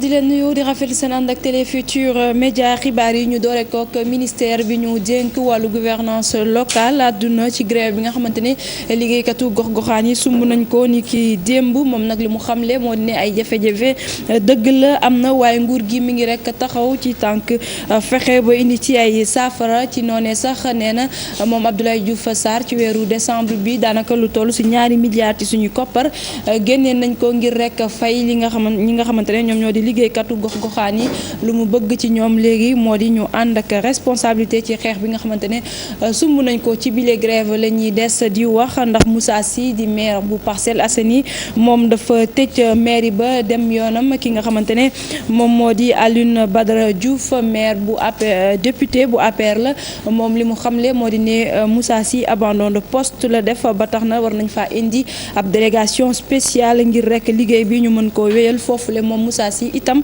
yoon xool daal nu ñu koy tegee ay daan Moussa Sy àdduna ci mbir mi lu mu xamle moo di ne tuuma yi nga xamante ne maire bu APR bu député bu APR boobu yëkkati na ko amul fenn fu mu ko tekk ndax moom day grève ni liggéeykatu gox-goxaan yi ñu teewlu ci Mame Biram Diouf. maire bi di Moussa Sy bokk ci gréviste yi noone mu dem sax ba tëj lii di mairie bi ndax jàpp na ni liggéey du fa am fi ak ñetti fan loolee député bi di Alioune Badara Diouf di koy mettitlu dem ba wut ab huissier. le maire n'a pas le droit warul grève te warul tëj mairie bi nga xamante ne population Parcelles Assainies ñoo ko moom te moom loolu la def dafa leen ko waxoon. maire yu Dakar yi man maay coordonnateur bi xool nañ ni xam nañ ni liggéey bi man maay point focal bi du moins xool li ñu décidé woon ñun ñëpp respecté nañ ko mooy que jàppale suñu agent yi parce que mënul continuer mënuñu toog yor ay kër yor njaboot yor ay doom toog ay ñaari weer ñetti weer mënuñu leen fayal. mu bëgg nañu taxawal ab délégation spéciale ca mairie bu Parcelles Assainies noonee ci talaata bi dinañ xamal loolee jëriñ nga xam mooy yor wàllu collectivité locale. Parcelles Assainies nag dañu soxla maire kii day saboté te kii nekkal lu fi askan bi dañu bëgg bu boobaa ñu indi ñu koo xamante ne nu mën a toog fii nii si mairie bi gérer askan bi ñu indi délégation spéciale à la mairie des Parcelles Assainies. Sénégal yëpp grève mu naan ay délégation spéciale day fon mën nañ def dañ ko def Abdoulaye Wade jéemal na ko fi sottiwul c'est que fii réew mi ay bañkat dafa nekk. Moussa Sy ne li muy def nag politique laxasu ci ngëm-ngëm la ciy demee ak jàppale liggéeykat yi. man personnellement man bokkuma benn parti ñetti at a ngi nii bokkuma benn parti Parcelles laa dëkk fii laa nekk maire ñëwaat wutaat bi joxaat ma maire bi maa fi nekk di liggéeyal waa Parcelles ñi fi nekk di coow yëpp di tëb di dal maa ngi ñoom fu ñu dajee xëccoo wala jongante xam nañ ko sax dama leen di def ci gën rek dëbb avancé. mënoon na politique autrement mais maire buy grève depuis l'histoire politique du Sénégal musuma koo gis te musuma koo gis ci monde bi. ca mairie bu Parcelles Assainies jafe-jafe salaire amuñu ko waaye Moussa Sy ne acte 3 de la décentralisation ni ñu koy doxalee jamono ji ay jafe-jafe rek lay jur te noppiwul ci xeex bi. ñu wax ci mouvement pour le socialisme et l'unité ñoom nag ñu ngi fàttaliku seen leader di Mamadou Dia homme politique doomi Sénégal boobu nekkoon àndandoo président Léopold Sédar Senghor nekkoon itam premier président bu conseil des ministres bu Sénégal Sénégal moom nag gis-gisam ci wàllu koom ak ci wàllu dundinu doomi aadama yi wuute woon na lool ak bu nasaraan yi ci atum 2009 nag la daal di génn àdduna ñi nga xamante ne ñoom ñoo di ñi ànd ak Mamadou Dia di ko fàttaliku jaarale ko ci ay séance de récital de Coran ñu ne nag dinañu wéyal liggéey bi nga xamante ne moom la fi bàyyi moom Mamadou Dia loolee dinañ ci dikkaat ci suñu yeneen jotaay xibaar ñu wax ci wàllu douane nag tey ñu koy màggal ci àdduna wërngal këpp ñaar fukki fan ak juróom-benn ci weeru janvier te mu ren bi nag ñu ngi ko jàpp ci la douane numérique pour un engagement progressif loolee it dinañ ci dellusi ci suñu yeneen jotaayu xibaar jëwriñ bi ñu dénk wàllu caada di Mbagnick Ndiaye mook vice ministre du commerce bu Chine dinañu rek amal ab xew-xew tey moom Mbagnick Ndiaye dina jot clé au musée des civilisations loolee nag Chine moo ko tabax may ko Sénégal waaye ci weeru novembre atum 2016 la ñu koy inauguré ñu wax ci coopération bi ndax diggante Chine ak Sénégal ba tey ndax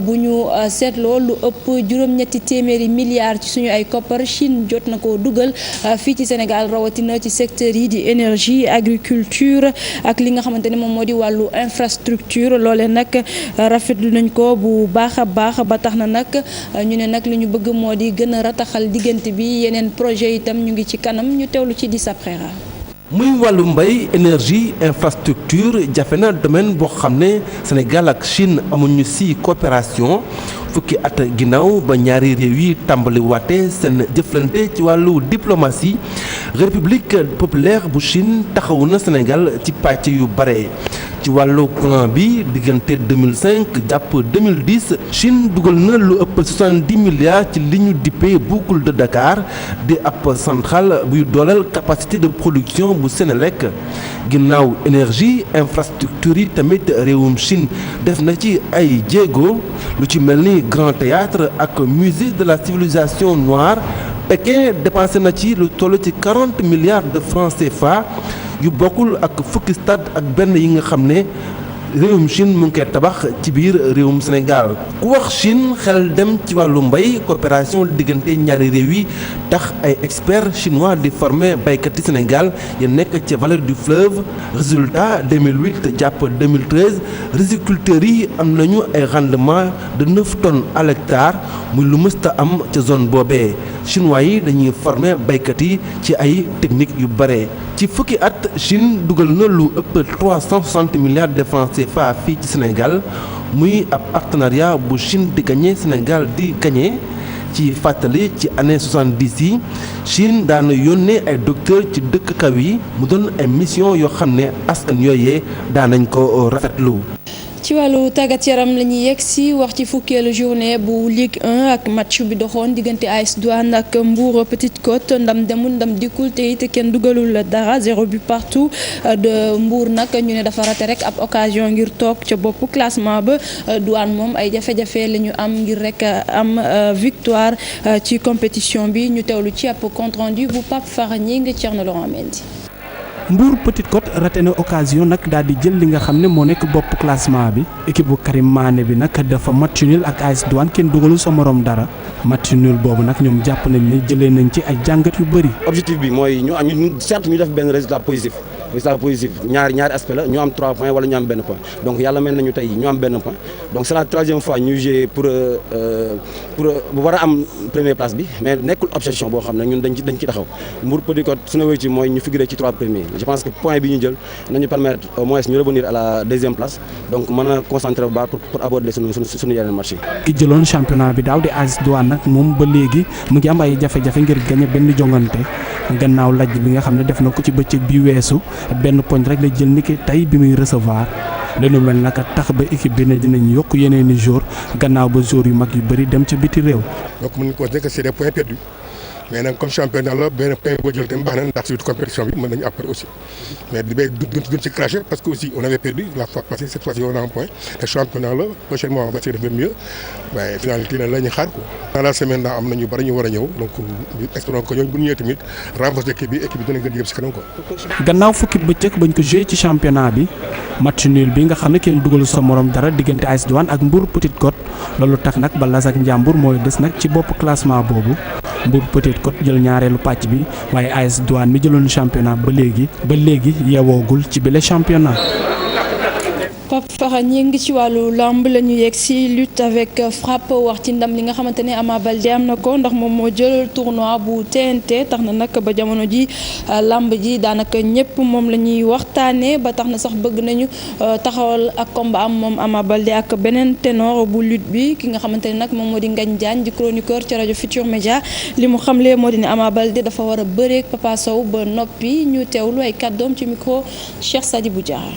di laaj ay Modou Lo di laaj Lac de Guiers 2 di laaj Gris Bordeaux am na ci droit parce que tey booy xool prestation bi mu def daan tafatin daan jos daan nangam daan guy gi taxaw ak la mu jotoon def ci Malick Niang dellu si attention am na droit laaj noonu c'est à ñooñu nag ñoom la des pour que ñu répondre ko perspective bi ma gis bu dee man ci yoonu làmb ñooñu am na droit bëreek ñoom mais combat mook Papa Sow am na jaadu na man je pense que jaadu na pour que mu amaat beneen température pour mën a dalu à l'assaut de ñooñu am na droit bëreek ñooñu nag buñ ko nangoo léegi war naa mën a taxaw waaye man li ma gis ci yoonu carrière moo Papa Sow. mu nga ko fii la ñuy yem ak yéen ci xibaar juróom-ñetti waxtu yi di leen jaajëfal bu baax a baax ci teewlu bi rédaction bi dina fi teewaat benn waxtu ak yeneen i xibaar laata loolu yeewu leen day wéy ak Pape Cheikh.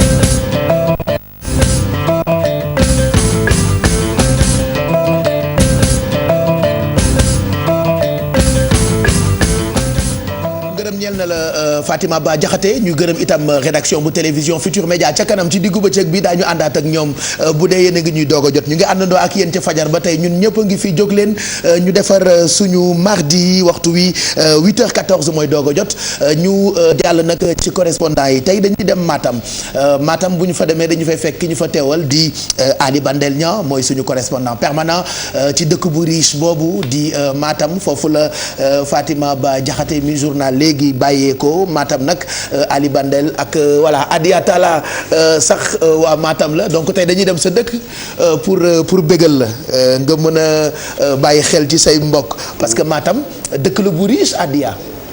dëkk la bu fees del ak histoire en fait. waay oui moom lu am la. bëri kilifa diine. bëri borom xam-xam.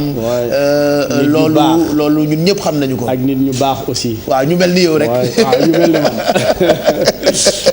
bu ñu noppee ak Ali Bandel Niang dinañu ànd ak yow tey jii ci Café Info daañu waxtaanee coow li nga xam ne ni moo nekk ci bokk moomeel yi maire yi ak ñi nga xam ne ni ñoom la ñu tuddee les victimes yu acte 3 de la décentralisation lan lay wundu ak lu ñu ci war a comprendre di nga ñu ko décrypter tuuti ñu mën ko comprendre et puis dinañu waxtaan itam ci waajtaayu présidentielle yi ndax parti politique yi dooruñu seen campagne électorale mooy ñaari ponk yi nga xam ne ni dinañ ci waxtaan ak yow ci Café Info en attendant ñu fekk Ali Bandel Niang fi nga xam ne ni moo di Matam Ali Bandel ñu ngi lay nuyu. Pape Cheikh maa ngi leen di fay. ba jàmm nga fanaane. jàmm rek alhamdulilah. naka Matam. waaw mu ngi xaw a sedd rek. loolu lu ñu météo wax tey ji ci suba gi waaye bu weesoo seddaayu Matam seddaayu fajar bi lu ñu fa mën a jàpp ci ay xibaar Ali Bandel. di élection ngir renouveler chambre des métiers d'industrie bu Matam amal nañu woote yi dimanche bi ñu génn waaye ci mujjital ga yëg nañu ay recours yi nga xamante ni ñenn ci candidats yi fas yéene nañ ko déposé ni ki tey ci talaata ji bokk na ci li nga xam ni moo gën a fës mu jëm ci wàllum xibaar ndaxte woote yooyu bañ ca yeggee ki nga xam ni moo newoon président di Koumba Cissé moom la ñu jàpp ni moo gagné moo nar a kon amaat beneen mandat ci bopp chambre ba mais beneen ci candidat yi di tudd Cheikh Ndiaye moom ci wàllu boppam xamal na taskatu xabaar yi àndul dara ak résultat yi te gis na ci yenn anomalie ci anam bi nga xam ne noonu la élection yi demee ba tax tey ci talaata gi dina jokkook ñenn ci kilifa yi ngir kon jébbal recours am mu mel ni ba léegi rek pund gi wureegul ci li nga xam ne moo jëm ci wàllu élection ngir falaat chambre des métiers bi nga xam ne moo jëm ci wàllu région bu Matam gannaaw loolu Pape Cheikh ñu ngi koy xamle fan yi yëpp lu jëm ci wàllu ceeb diwaanu dex gi nga xam ne fii la nguur gi bëgg a jaar ngir amal autosuffisance en riz waaye li nga xam ne nemmeeku nañ ko ren moo di ceeb bi bëriwul lool ci biir marché bi bañ ko gëstoo nag ci li nga xam ne moom la kat di jot a xamal moo di ren donte nguur gi def na jéego yëpp yi nga xam ne moom la doon def lu jëm ci wàllu engrais wàllu suuf ba sax yaatal tool yi waaye daal ñoom xamuñu lan moo waral li nga xam ne moo di production bi nërmel googu nag gën naa fësee sax ci li nga xam ne moo di ñaari réseau yi am ci waaru Matam benn ci fonctionné wu jamono yi te nag ci biir marché bi itam jafe na lool ngir nga am ceeb boobu nga xam ne moom la ñu tuddee ceeb riz local ñu jeexaleeg wàllum karange bu fekkente ni ca Ndakaaru gis nañ ni yokk nañu karange gi lool ci dem ak dikk bi diwaanu Matam nga xam ni frontière am ak Mauritanie daanaka ëpp na 200 kilomètres lu dul dispositif bi nga xam ni moo fi mës a nekk du beneen jéego bu bees bi nga xamante ni nemmeeku nañ ko fi donte nag par Cheikh fii daanaka yaccax bi nga xam ni fu neex waay nga jaar te li nga xam ni moo jëm ci wàllu poste contrôle yi donte préfet yaa ngi at bu jot di signé ay arrêté ngi réglementé leen waaye dafa mel ni ñi dëgër bopp gi tax na fu neex waay ngay jaar gaal yaa ngi dem guddi di dem bëccëg ba waral rek askan wi si wàllu boppam di sàkku ci nguur gi ñu gën a kon yokk doole gi nga xam ni ñoom lañ fi affecté ñu war a yor seen wàllu wér-gu-yaram Pape Cheikh. voilà ñu ngi lay gërëm bu baax Ali Bandel ñaa ñu bàyyi la nga daw àggali liggéey bi yow cote rédaction nga foofu ca Matam loolu la ñu mën a jàpp ndegum xam naa ni ca kanam di nga ko gën a yaatal ci suñu jotaayu xibaar ci télé bi ci journal bi ak it ci rajo bi RFM ba ëllëg sax ci l'observateur ñu ngi lay gërëm bu baax ba ci suñu site bi itam foofee suñu ay correspondant dañu fay yónnee ay xibaar muy www.igfm.sn mën nañu leen won sax d'ailleurs site bi tey lan la yeewoo xam nga fajar gu jot ñu wax leen ni lu leen soxal ci wàllu xibaar mën ngeen koo yër ci site internet bu Futur Média di www.igfm.sn ni ngeen ko gisee noonu tey igfm.sn nii la yeewoo jël bis bi nga xam ne ni moom la ñu jagleel douane xam ngeen ni tey jii mooy journée internationale de la douane donc am na gëstu yu am solo yoo xam ne ni site bi def na ko ci wàllu douane am na itam yeneen i ponk yoo xamante ni jëm na ci wàllu politique société ak culture site bi def na ci yu am solo mën ngeen ko yër bu dee da ngeen bëgg a tàggoo ak kumpa en permanence 8h18 ñu jàll ci Café Info.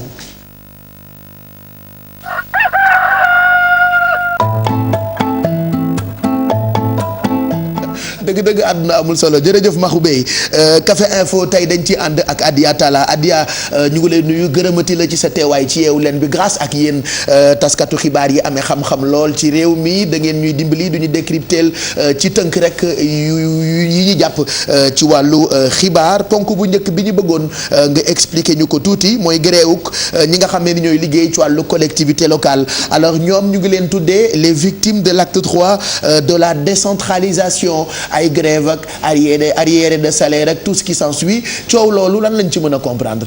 luñ ci mën a comprendre la première chose à savoir mooy que ni grève bi ñu def man en tant que travailleur je pense que c'est légitime. ndaxte li ko waral rek mooy seeni yelleef la ñuy laaj. si yelleef yi bokk na ci li nga xamante ne lu ñuy tuddee ñoom fonction publique de la collectivité locale fonction publique locale. moom la ñu ne nañ leen ko defaral parce que bu ñu leen mayee fonction publique locale loolu convention collective ak yooyu yëpp dañ ciy bénéficier wu. am na loo xamante ni tamit ñoo ngi koy jàmbat nee nañu arriéré de salaire parce que am na ay travailleurs sociaux ay travailleurs de collectivité locale yuy toog 3 mois ba 11 mois. jotuñu seeni salaire te xama loolu nag nga nekk borom kër aussi nekkul loo xam ne lu yomb lay doon ak li nga xamante ni mooy acquis sociaux yi acquis sociaux mooy loo xam ne dañ ko xeex am ko ba pare léegi nag ñi jiite c'est-à-dire que ñi nekk ci nguur gi sàmmonte wuñu ak li nga xamante ni moom moo doon seeni kaddu respecté wuñu loo xamante ni moom la ñu xaati moon ci ngir matérialiser c'est-à-dire ñoom ñi ciy liggéey te xeexoon ko ba affaire bi am dañoo dem ba fayetuñu leen à temps jotatuñuy koppar et tout ça c'est ça loolu au fait loolu mooy seen problème ñoom et je pense que loolu quand même c'est une revendication boo xam ne bu légitime la bu liggéeykat demee bay laaj ay salaire parce que salaire mooy nit ku fekkente ni njaboot yaa ngi lay xaar amee sax da ngay bëgg mu yokku tout le temps donc c'est tout le temps que ça revient te loolu yëpp nag lan moo ko waral rek mooy acte 3 décentralisation bi nañu waxante dëgg dafa nekk loo xamante ni dafa indi jafe-jafe dafa am problème bu baax ndaxte boo xoolee bi acte 3 bi biñ ko taxawalee ba tey ji décembre 2013 ba tey ji dafa am jafe-jafe rek ngay dégg ci liggéeykat yi te boo xoolee ñetti ministre jaar nañ fi kan moo ko njëkkee woon mooy Aram Ndoye bi Aram Ndoye demee kan moo ñëwoon Omar Youm bi Omar Youm ñëwee kan moo ñëw léegi mooy Abdoulaye Diouf Sarr ñoom ñetti ñëpp mënuñu saafara loo xamante ni mooy jafe-jafe liggéeykat yi te gis nga Pape ci affaire décentralisation jafe-jafe yëpp nag lan moo waral surtout grève bi mooy ñetti ponk am na ci mooy li ñuy wax unicité des caisses c'est-à-dire que ñoom ñëpp bokk fi ñuy verser xaalis bi trésor la. par exemple yow Pape Cheikh yaa ngi gérer benn collectivité yow yaay benn collectivité locale man may beneen Bijou di beneen collectivité locale yow par exemple am nga xaalis. versé nga ci keesu état bi xaalis bi. ngir mun ko régler say jafe-jafe. Bijou versé gul mais bu fekkente ni njëkk na am jafe-jafe que yow. mu dem wax leen seen problème. moom dañ koy saafara alors que yow. entre-temps soo si amaatee problème boo demoon ñu ne xëy na ñu ne la xaalis amu fi. donc day nekk loo xamante ni. dina indi jafe-jafe bu baax parce que li ma ci jaaxal tey ci suba maa ngi lire ci journal Rewmi ne ministre bi Abdoulaye Diouf Sarr nee na fay na lu toll ci 2 milliards 500 millions d'arriérés de salaire ci 2015. si 2015 la loolu la ñu wax. si 2014 aussi defoon nañu quand même ay efforts. mais si 2014 bi joxe nañu lu toll 1 milliard 417 millions. mais je pense que loolu yëpp bu fekkente ni loolu yëpp c'est-à-dire que si njëlbeen bi la ñu faussé esprit bi. lu tax ñu faussé si njëlbeen bi esprit bi mooy que ils n'ont pas impliqué les véritables acteurs. dañuy bëgg a defar benn acte dañuy bëgg a defaraat décentralisation bi acte 3 décentralisation bi mais ils n'ont pas impliqué les vrais acteurs parce que ñoom si théoriciens yi la ñuy xaar parce que koo xam ne muy ci liggéey ay ati at je veux dire que bu fekkente da nga bëgg indi ay coppite si li muy def donc je pense que war nga ko di impliqué am na leneen loo xamante ni tamit mooy redéploiement des travailleurs ñëpp ñi doon liggéeyee Dakar mairie Dakar xam nga mairie Dakar dafa amoon doole mais bu fekkente ni léegi nee nañu acte 3 décentralisation bi mairie bu nekk day yor autonomie boppam moom mooy gérer boppam te ñu jël travailleurs yi nga xamante ni si collectivité si Dakar lañ doon liggéeyee ñu yóbbu leen si yeneen mairie yoo xamante ni moom amuñu doole amuñu kattan ngir fay seeni salaire je veux dire que day jur problème parce que amuñu benn ressource loo xamante ni lii mën na tax ñu ci mën a am xaalis donc bu fekkente ni jël nga ñooñu yëpp yóbbu leen si yenn collectivité locale si ay gox yoo xamante ni amuñu alal donc je pense que ça va poser problème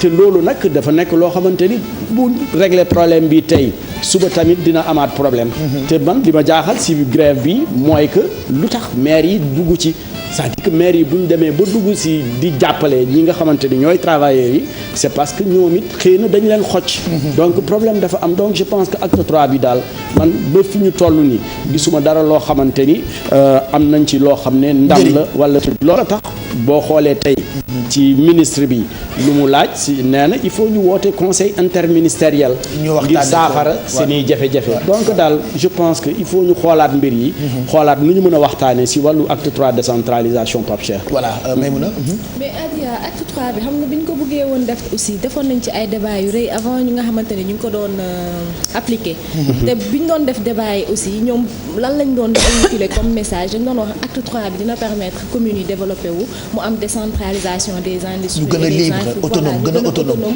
ba pare dina permettre yenn terroirs yi nga xam ne dafa reculer ñoom ñu gën a mun a am benn autonomie de gestion si par rapport ak ñoom li nga xam ne moo jëm ci seen localité maintenant est-ce que bu ñëwee rek ñu commencé ko appliquer mu xaw a am ay problème nit ñi jóg di kaas parce que avant ñu ko doon adopté am na ñoo xam ne dañu doon jóg di porter combat bi pour ñu adopté ko léegi adopté nañ ko peut-être chaque projet dina am loo xamante ni da siy nekk bénéfice. am loo xamante ni moom la Adia wax léegi nii mais je veux dire que xam nga acte 3 bi man waxuma bon na. mais je veux dire que ça a été précipité dañu ci yàkkamti.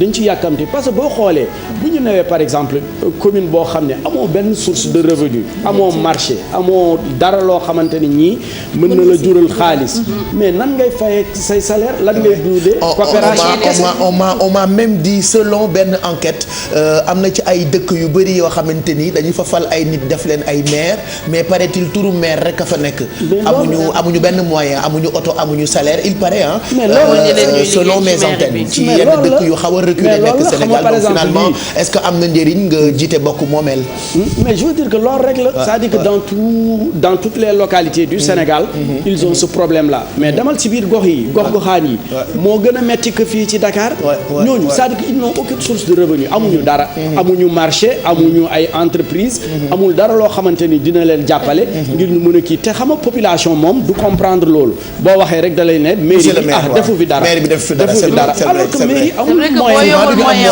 doo mën a def. mais loolu mënoo ci dara donc mais c'est ça parce que boo xoolee Dakar boo jëlee exemple Dakar.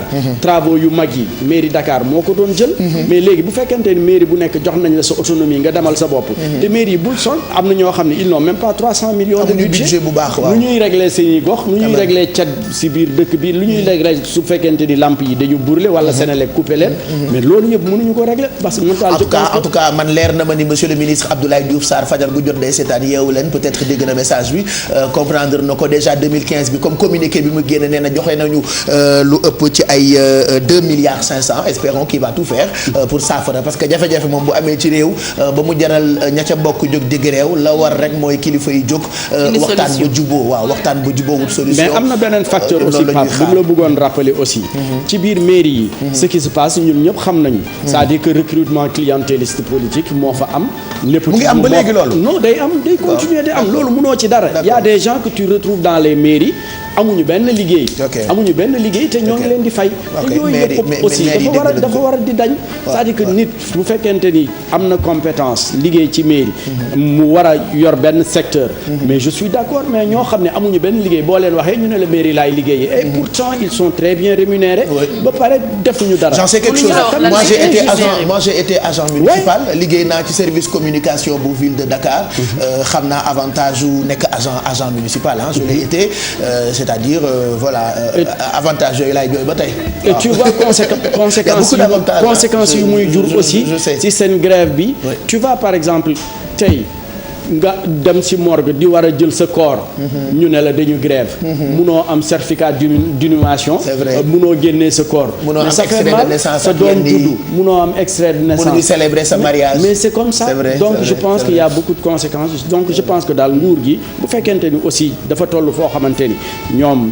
ñii jiite mënuñu ci dara nañu yëgal affaire bi ci président de la république mu jëm ci wut saafara parce que moom moo fi newoon aussi que collectivités locales yi nu ñuy doxalee du noonu ndaxte on ne peut pas avoir un état dans un état parce que collectivités locales yi dañ bëgg a jàppee seeni bopp état alors que y a un état bien défini bi fi nekk donc je pense que toll nañu fi nga xamante ni moom moo war a jël mbir mi en main mu jéem a wut saafara nit ñi continuer seen i liggéey. mu ngoog donc loolu benn ponk la muy gréewu ñi nga xam ne nii ñoo bokk ci bokk moomeel yi je rappelle que maire yi moom la ñuy woowee bokk moomeel maire bi ki jiite maire yi moom la ñuy woowee waaw ki jiite bokk moomeel bi jiitu bokk moomeel c'est ça collectivité locale yi mooy gox yi ak gox-goxaan yi pour ngeen mën ko comprendre ñu jeexal ak li ñu seetlu fan yi est-ce que parti politique yi tàmbali wuñu seen campagne électorale maa ngi lire ci l'observateur je pense bu tey bi nii président Macky Sall moom nee na am na yaakaar ci wii yeneen ni kàngam ci wàllu politique ñu ngi leen di gis booba tey ñu ngi wax Alaaji Malick Gakou mu ngi def ay déclaration Ousmane Tanor Dieng itam mu ngi wax est-ce que ñoom tàmbali wuñu seen campagne électorale. donc loolu tamit dafa nekk loo xam ne c'est un constat. loo xam ne lu dëggu la parce que boo xoolee Sénégal moom. depuis 2012 ba tey jii ñoo ngi campagne. waxu politique rek la ñuy wax. mais boo xoolee semaine bii depuis bi Macky Sall waxee président Macky Sall waxee ni que référendum wala bañ a référendum moom 5 ans yi dina ko respecter. depuis lors yenn acteurs politiques yi yenn leaders politiques yi dañu commencé di génn. boo xoolee Pape Diop demoon na ci àll bi. nemmeeku ji jafe-jafe yi nga xamante ni moom la baykat yi am. Malick Gakou demoon na tamit Fatick. ci fiefu président de la République. ki nga xamante ni mooy Idrissa Seck mu ngi def tamit ay visites de proximité ci yenn ko ñi waa PDS ils étaient en déplacement à Guédiawaye. donc je pense que tout ça je pense que léegi campagne bi ñoom commencé nañu am na ñoo xam ne nag problème bi mooy que ni campagne bi am na ñoo xam ne ba léegi kenn xamagul seeni candidat boo jëlee un parti comme le PDS ba léegi kenn xamagul seeni candidat tey gis naa ci presse bi ñu bind xëy na Idrissa Seck mooy doon deuxième carte bi. même PS parti socialiste même chose dara leerul ci bopp nit ñi dara leerul ndaxte bi Macky Sall waxee par exemple ci proposition révision constitution bi. bi mu waxee ni que mën nañu dem ba 75 ans boobu mooy âge limite pour nekk candidat à la présidentielle. Tanor amagul 75 ans am na ñoo xam ne ñoo ngi njort ni sax Tanor mooy doon candidat parti socialiste. ñoom Khalifa Sall ils n'ont pas encore dit leur dernier mot. moo tax moom Tanor ñu ngi koy tuumaal du waxeet. waaw je veux dire que démb seetaan naa par exemple un responsable politique du parti socialiste Idrissa Diallo pour ne pas le nommer moom dafa nekk que Tanor dafa def waxeet. parce que boo xoolee li mu waxoon at boobu ci benn manifestation à Dalifort. dafa ne woon que ni moom bii mooy dernière présentation am candidature. bu fekkente ni ñëwaat na léegi nag bëgg a changer mbir mi. te nee na ñoom duñ ko nangu mais nag lu ñu nemmeeku daal mooy que ni commencé nañu campagne électorale. te loolu nag aussi bu ñu commencé campagne aussi nañu xool luy njëriñ askan wi. parce que il faut que les gens aussi travaillent. man nag loolu nag si surtout ñuy jëm si nguur gi laay waxal parce que. boo commencé campagne rek dootuñu talati leneen. et il y a des gens yoo xam ne aussi ils n'ont pas de profession ils n'ont pas de boulot. seen boulot mooy lan politicien la. donc ça doit cesser. dañu war a liggéey mën nañu politique mais aussi mën nañu liggéey quoi noonu laa xalaat si. man dafa am politiciens yoo xamante ni dama leen fan parce que fekkee nañu ay gouvernement yu bëri Aminata Mbengue Ndiaye Ousmane Tanor Dieng ak suñu dëkkandoo bi waaye du ma tuddati Djibo Leyti Ka man dama leen fan quoi fekkee nañu ay gouvernement yu bëri. mais loolu du yoon ci politique Pape. li maire bi jaay caab sama buntu kër naan waa ñii tam du ñu doyal. loolu du yoon Pape ci politique. ci politique loolu du yoon c'est-à-dire que conviction politique dafa am. bu fekkente ni da nga am benn idéologie da nga ko war a gëm ba fi bi ngay dee. am na ñoo xam ne ils ont toujours cette conviction politique doo gis mukk ñu changer robe. ñu changer couleur parti politique wala leneen donc conviction la si nit kii la rek. et te loolu je pense que da nga koy indaale. da nga koy indaale fi nga jógee sa kër moom nga koy indaale am na loo xam ne yow. kenn mënu la ko changer loo donc je pense que bu fekkente ni boo bëggee nguur bu ñëw rek nga bokk ak moom loolu ça ne peut pas continuer après kenn du la respecté ti sax même ñi la gàttandu duñu la respecté ti Pape. voilà merci beaucoup Adia ñu ngi lay gërëm bu baax ñu bàyyi la yow it nga daw àggali liggéey bi puisque conférence de rédaction bi 8h30 la et la tardé nga il est 8h33 merci pour noonu nga ñu décrypter ci tënk ñaari ponk yooyu la nga xam ne ni ñoo gën a fees tey jii ci bis bi ci wàllu xibaar ibbi nañu téléphone bi ca fajar ba tey ñu ngi leen di xaar 88 628 22 22 wala 88 628 04 05 wala 88 628 65 65 bu ñu publicité ba noppi Maymouna dina waxtaan ak ñun ci SMIC loolee ci wàllu koom la ak payoor et puis Mado tey daf ñoo indil ay produits yu am solo de très bon plan jëm ci produits yi ñu tuddee Dove ba noppi itam dinañu découvrir yenn ci ay mbir yoo xamante ni moom la ñu xewal ci wàllu mode ak bijoux si tey Alfie ci lim ñuy toggal dafay tax ñu tukki dem dëkk bu ñu naan Mexique Suadu moom moo ñuy fekk si mooy suñu artiste invité elle viendra chanter pour nous Tell Me man mooy sama way am na ñu bëri ñoo xamante ñi nee nañu Celebrate mooy seen way c'est un très beau titre aussi elle viendra waxtaan ak ñun Ibrahima Lissa Faye dina ñëw présenter ñu benn application boo xamante ni souvent boo amee urgence bu dee am nga ko sa téléphone mën nga ci jëriñu il sera avec nous dans quelques minutes Alfie rappé na ay carottes am ñu won leen publicité yi juste après ñu àggali suñu lu baax